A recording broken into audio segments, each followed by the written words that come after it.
Hey everybody, we're going to be talking about top 10 questions of Yankum Ropes. Supplied by, who is it, ChatGPT? Probably. Why are you taller than me? Posture. No? I mean, I just have a taller torso. A little bit. We're the same height. Oh, I thought it was a twisty. Are you self-conscious about your height? No, I'm just like, I looked over and I was like, Shane, shut up, man. you're okay. You're good. We're just kidding around. I'll just hold it and you peel. You hold. Okay. We've been rolling. Well, we have been. Oh. For how long? So, All right. Well, first one. okay. All right. This is the peel it number off? one question. I'll read it. You got it? You read it. I'll read it to you. What are kinetic recovery ropes and how do they work? Good question. Very good question. So kinetic ropes are double braid nylon ropes. So kinetic recovery ropes are running start recovery ropes. These ropes stretch 30%. So there's flat straps, there's tow ropes, other things like that. They don't stretch and they're not designed to be bounced on. These ropes, you can get a running start. You can have slack in the rope. You can run, bounce on the end of the rope, and that multiplies your pulling force. Sometimes doubles it, sometimes gets pretty close to tripling it. So a 30-foot rope will stretch up to 9 additional feet. So we're on to question number 2. All right. Are these ropes safe to use? Very good question. We actually get that question a lot. Yes, they are safe to use, but one thing that we always make sure that we tell our clients and our customers is recovery is dangerous, period, right? So we try to make it as safe as possible with these ropes. The reason why they're so safe is because you're not getting a peak load of energy like a chain all at once, where a lot of you have probably experienced this when you're either on the recovering side or you're doing the recovery. It's that immediate peak load, that energy is kind of rough, and it can be dangerous. It can be hard on your equipment. It can be hard on your tools. Whereas a kinetic rope, if you structure it and set it up correctly, it definitely is safer. It's one of those, yes, with caveats. Yep. Don't put it on a tow ball. Nope. Make sure that you have the right diameter for the weight of the vehicle doing the recovery. Yep. Because yeah, if you have the wrong setup, even with the right gear, things can be dangerous. So we could talk an hour on that question. We could. Yeah, it's all, of course you have to set your stuff up correctly the right way. If you're using a small rope on a piece of equipment that's a lot larger, You can break that the rope rope. can break, cause issues, so yes. And if you use too big of a rope, Yeah. because that happens a lot too. People will say, well, I'm just going to go with a beefier rope. I'm going to go with something twice as strong. Well, then it's just going to act like that log chain. It's not going to stretch. Then you get that massive peak load, and that's what breaks things. That's what breaks. Hard on equipment. Yeah, it's the whole idea is you've got to get the right size with the right rope. Yep. All right. Okay. So, question 3. How fast should I go during a recovery when using Yankum ropes? That's easy. In off-road recovery, in any sort of recovery, it's best to use the least amount of force necessary to perform the recovery. So we tell people the first time you use one of these, get all of the slack out of the rope. Just have that thing suspended in the air, then give it the gas. Then you've got a good feel as to how that rope works. We as a manufacturer tell people never to exceed 5 miles an hour during a recovery. That way you stay well within the safe load limits and the capability of the vehicle. But a And lot and of the rope. people don't realize 5 miles an hour actually creates a lot of force. Oh, yeah. People think that, I have to back up to the bumper and just give it the beans. You don't need as much as you actually think that you need. 5 miles an hour is a pretty good speed to create a lot of energy. Yep. We also tell people if you do that recovery, do 5 miles an hour 5 times, let the rope rest for a few minutes, about 10 minutes, and then do it again. You do that 3 times, that's 15 cycles, and if you're not getting them out, Then you have other problems. you've got other problems. You got a bigger problem. Yeah. All right, question 4. Oop. Oh, good question. How do I choose between rope lengths, 20 foot versus 30 foot? This is a very common question. Some people have a preference where they want longer lengths as opposed to shorter lengths, but this is what we coach our customers is if you're in a very wooded area, tight area where there's not a lot of room, a lot of space, for you to move your vehicles around, or if the vehicle is in a specific spot or situation that is close to something else, we recommend a 20-footer. So we'll have a lot of our customers who do recoveries or in wooded areas where Shorter is better. Shorter is a lot better. A 30-footer, that is our most popular length overall between all of our sizes, just because it gives you that added length if you need it. If you're in the sand, if you're in the snow, a lot of farmers want, 10 extra feet of length is a big deal because that might take you out of the spot that they're in as far as the hole or the mess or the mud. So 30 is our most popular, but 20 definitely should be considered and used in tighter spaces. And there's a few devices that we have that are even shorter for like rock crawling and other stuff like that. But yeah, a longer rope gives you more reach, more stretch, more run. Because these ropes, they only stretch 30% of their total length. So a 30-footer will stretch 9 feet, where a 20-footer will only stretch about 3.5 feet. A lot of times when you're doing recoveries, you have to get in the same mess that the other vehicle is stuck in. So, which usually means you don't have any traction. That's one of the best benefits of a kinetic rope, is because you don't have to have traction to do the recovery. You just need momentum. But you also don't want to get stuck with the vehicle that you're trying to recover as well. So It happens. And sometimes you can't avoid that, but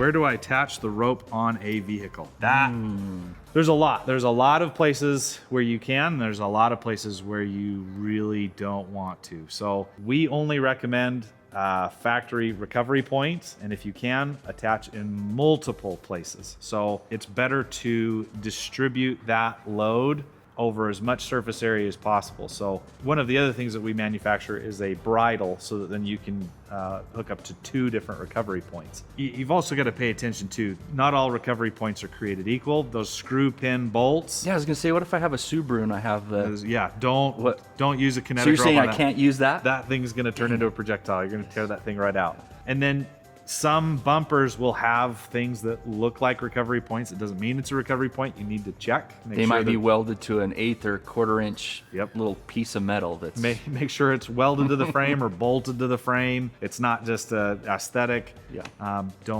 There's different parts of the suspension. In fact, 99% of the suspension don't hook up to it, like the spring pack or the shocks. You don't want to hook up to sway bars. You can hook up to an axle. You can hook up to A-arms, but you have to know the right places to do it. Distributing that load on multiple places. You never want to put a soft shackle in the middle of an axle. It needs to be right up against where the bolts are. We can go on and on and on. There's more wrong ways to do it than there are right ways to do it. A lot more wrong. A lot more wrong ways.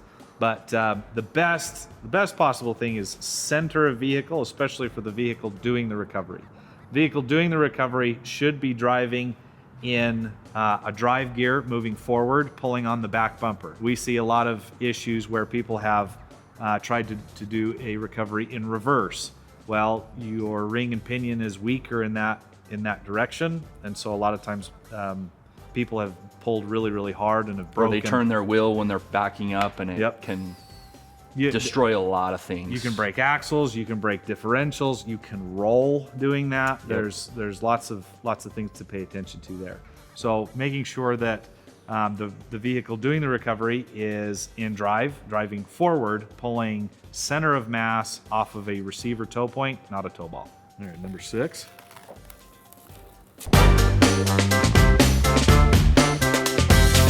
How many pulls can I make with the rope in quick successions? Okay, we kind of already answered that, but we can, this is actually a really good question. So we have a 5-5-5 rule, right? 5 miles an hour, we pull up to 5 times, and then we let it rest for 5 minutes. Because when you're pulling on this rope, the way that this is twist and braided, it creates heat. It creates heat in that rope and those fibers. And so you don't want to just go crazy on this and pull 10, 15, 20 times, because you're destroying your rope, you're damaging the fibers. You have to let it rest for a few minutes to let those fibers kind of shrink back into place. So, and it creates memory in them too. So what'll happen is that rope will stretch and stretch and stretch, but it doesn't shrink back as fast. It's kind of like a rubber band too. Sometimes when you like really stretch it, sometimes it won't always go back to. Yep. And then you give it 5 minutes, and then it goes right back to its original spot.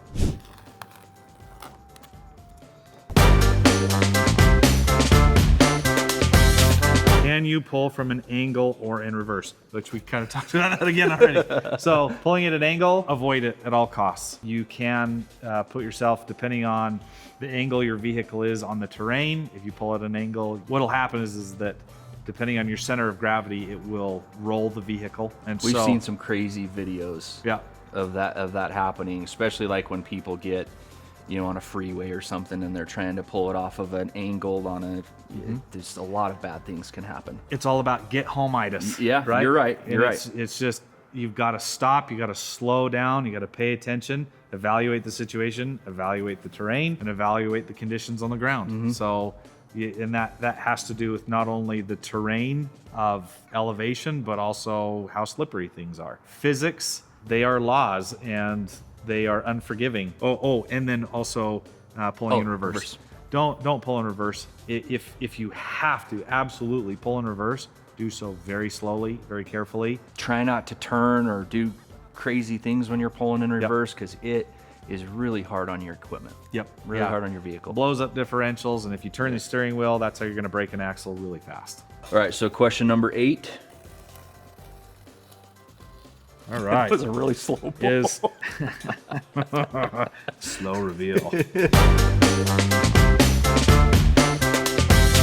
Is a Yankum rope worth it, or is it just branding? Ooh, that's a good question. So- that's a really good question. We manufacture these in-house. There is a lot of differences between two ropes that can look very, very similar. In the cordage world, a lot of cordage manufacturers, they're competing on price per foot. They're competing on, you know, how many pennies that they can save. It's kind of a race to the bottom in It can- a lot of situations. It can be a real race to the bottom.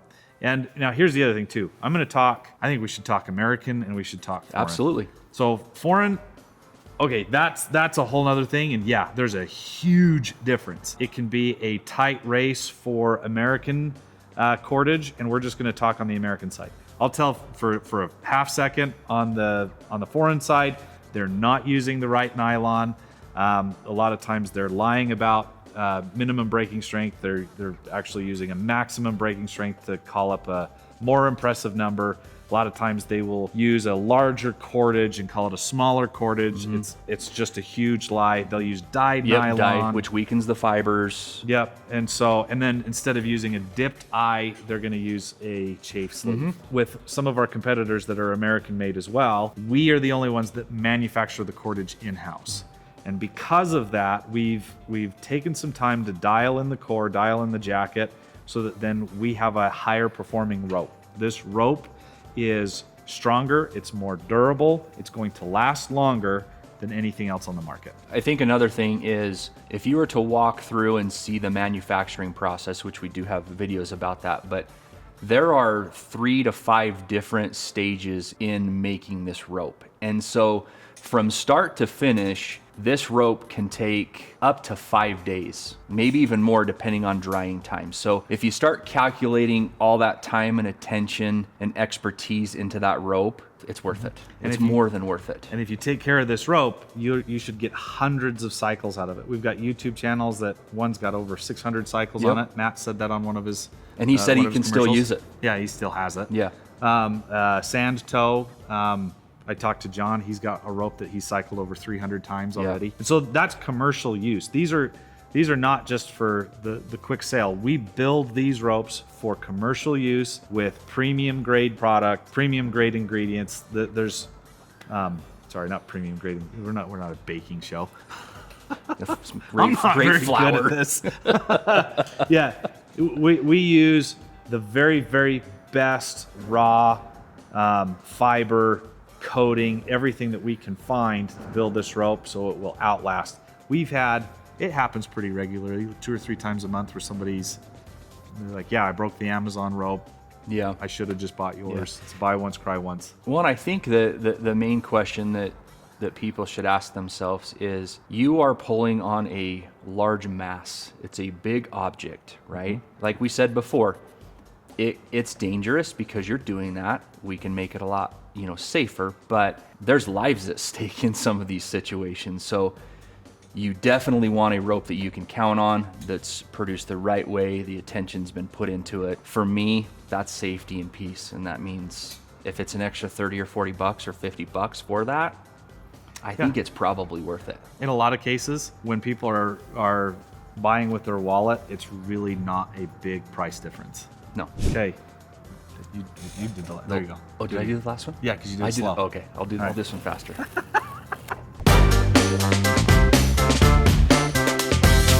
What about damage? Can you run over your rope? Do not run over synthetic line. Here's the funny thing.